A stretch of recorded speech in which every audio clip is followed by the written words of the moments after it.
The hardest part about all of that process, all of the process of changing what you do, changing your life in a lot of ways, the hardest part is actually making the decision to go there, making the decision to do it. Once I decided to do it and take that first step, everything just fell in place for me. Actually doing the work is a lot easier in a lot of ways than making the decision to do that in the first place. You know, because all these questions come up, you know, well, what if?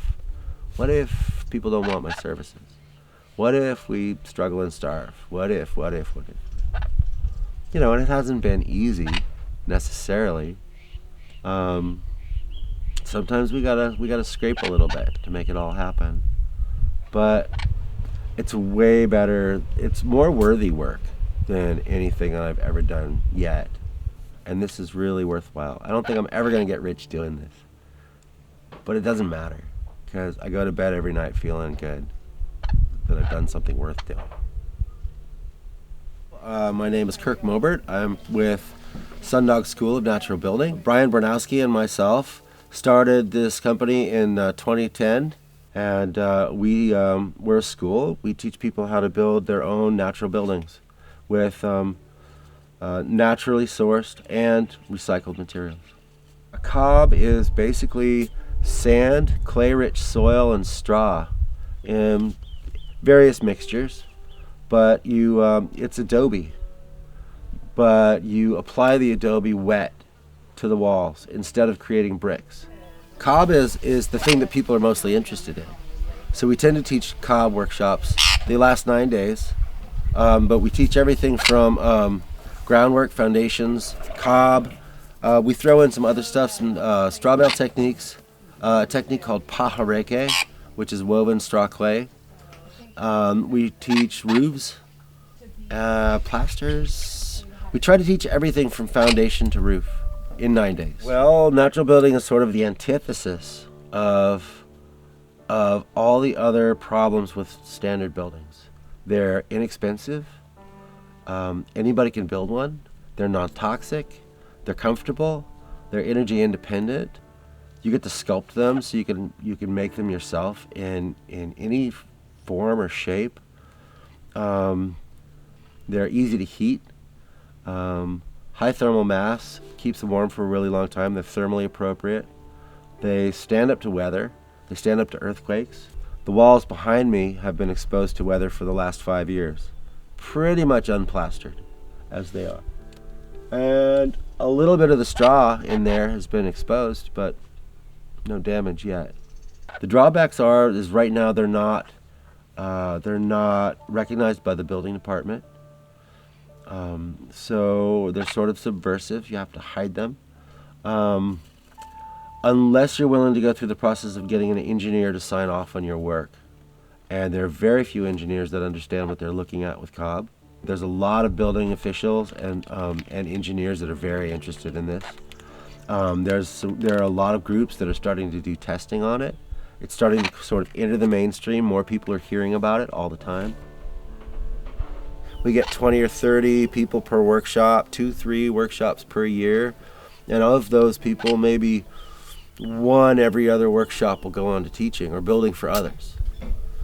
But in the course of 9 or 10 years, it's not possible to know everybody who's doing it anymore. You could find a natural builder pretty much everywhere in every state. And you could find a natural builder teacher in almost every region in the United States.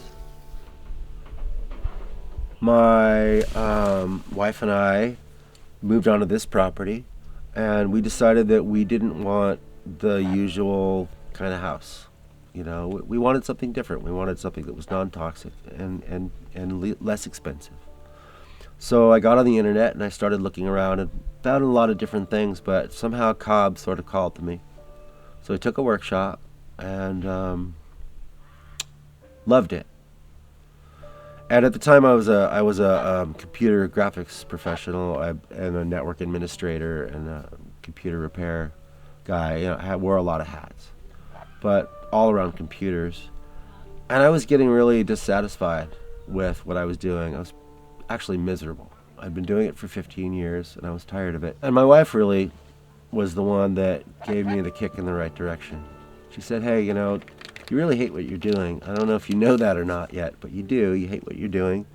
And the thing that I've noticed that you're most happy doing is out there playing in the mud. So I went and I took an apprenticeship course with Cobb Cottage Company and started teaching at Cobb Cottage Company. I built a few little things for other people and just decided to do it. You know, I dropped off the map and did this instead. You really have to hone your observational skills quite a lot. So you learn a lot just sitting on a piece of land and looking that you wouldn't learn otherwise, you know, because you're looking with an intent to find out, say, what can I do with these materials, or can I build here? And you find that you start getting a real connection with a space, you know, and after doing it for a number of years, you start seeing everything a little differently, you know. You learn to look a little deeper into things, deeper into the forest, deeper into the trees, deeper into the ground, kind of deeper into yourself, too.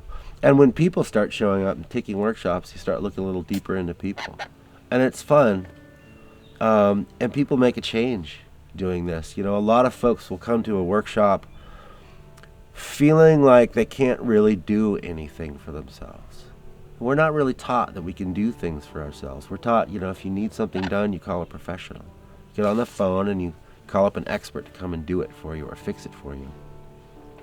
And this really gives people permission for the first time in their lives in some cases to do something for themselves. You know, even if you're not going to go build a house, you could build something small for yourself, like a bench or an oven or, you know, a tool shed. And it gets people activated into realizing, oh wait, I can answer most of these questions about what to do myself. I don't need some professional to give me the answers. I can find them. I think that's really important. And something as simple as playing in the mud can give you that. It's about justice. It's about social justice, personal justice. I don't think many of us are really happy with things the way they are. And I'm really glad to be a part of something that's different. You know, it makes me feel good.